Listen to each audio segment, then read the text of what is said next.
the same as they have every week. Practice hard today. Guys are running around, trying hard. It's good. You said you did a tackle. Well, how do you correct that this late in the season? Focus on leverage and breaking down. It's not a physical like inability to smack a dude and wrap him up. It's angles, and so we're working all that stuff. Working on all that and drill work and stuff. So. On the flip side, your red zone defense was pretty good. Would you say? Good. Yeah, it's good. How's Craig coming along, and what are the protocols that he must meet, and just kind of how you handle him? I mean, he's good to go. So I just play him, and that's what happened. He just played him. So he's cleared. I don't have anything to do with the health part. I mean, he's cleared to play and feeling good and practice good, so he's good to go. How are you managing him though during his playing time? Because he wasn't out there every play. I mean, we got a lot of guys playing good, so we're rotating a little bit, and so that's where it was. With it being a senior day, how would, when you look back on this senior class defensively, what will you remember? I mean, shoot, there's a lot of good memories because a lot of these guys have been here for 4 and 5 years, so a lot of starts and a lot of things like that, a lot of good plays, a lot of good games. I remember individual plays by specific guys, so things like that. Craig specifically in that sense, because he, as a freshman, he was out there, and now he's wrapping it up here at LEF. Yeah, he's made some plays, so I'll remember the plays that he's made and the effort that he's put in for sure. Do you foresee Bronson's role being kind of the same as next year as it's been these last 3 weeks or so? I haven't even thought about it. It doesn't matter right now. So we got as soon as January hits, we got 8 months to figure that out. So no. I'm going to ask kind of a scheme question as far as the cornerbacks.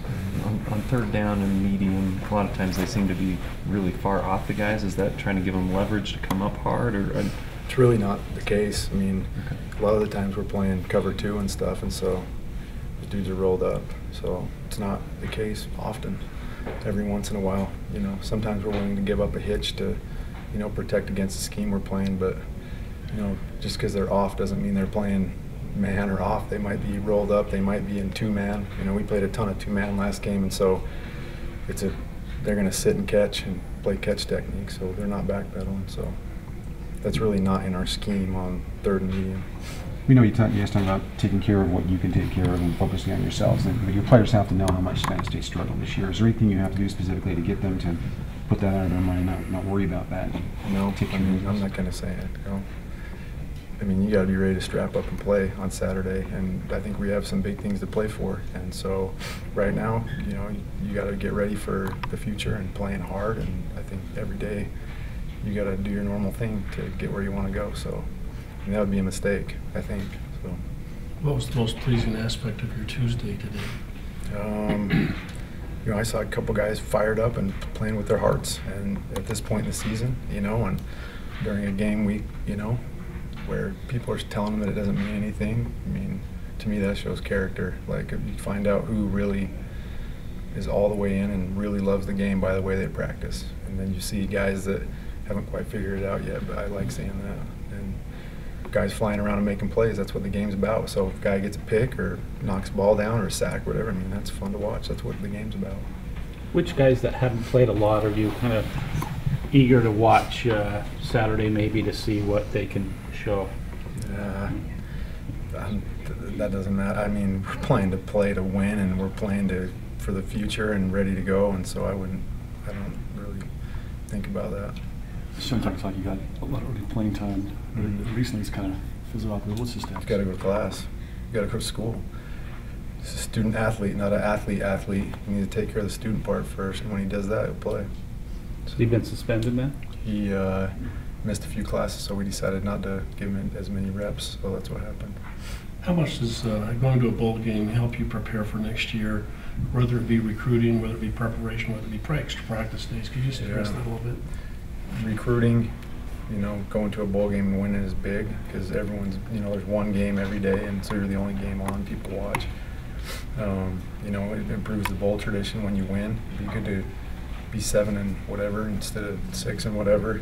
The extra preparation, I mean, any reps young guys can get, is good because you get 2 weeks of practice, but I mean, to me, the focus is on winning the dang game. So I'm focused on the guys that are out there and the guys that are trying to win the game. You know, next year we'll take care of next year. We get the whole spring ball, and there are extra reps there and all that stuff. But if you say the number one reason to go to a bowl game is so your guys can get ready for next year, I think that's pretty stupid. I think you go to a bowl game so you can win. Right, Danny Plater? Could you feel, though, the satisfaction after getting bowl eligible in the team? Is they kept working hard to get that, and then they got Yeah, it? I mean, I would say that we are not satisfied. I don't think we're satisfied. It's good that we're going to a bowl game. We'll be satisfied when we win this week, and if we win the next week, and if we win our bowl game, that'll bring some satisfaction. But to say just, yeah, we're going to the bowl game, we got 6 wins, if we stay satisfied with that, I don't think that's a good deal. But there could be some satisfaction out there from fighting through this thing and doing our best the next couple weeks. After the game, Jordan said that on that goal line play when they went to the fade, you're trying to get him up, and he wanted to, stay back to play the fade. And do you remember that play and kind of what he was able to do on that particular?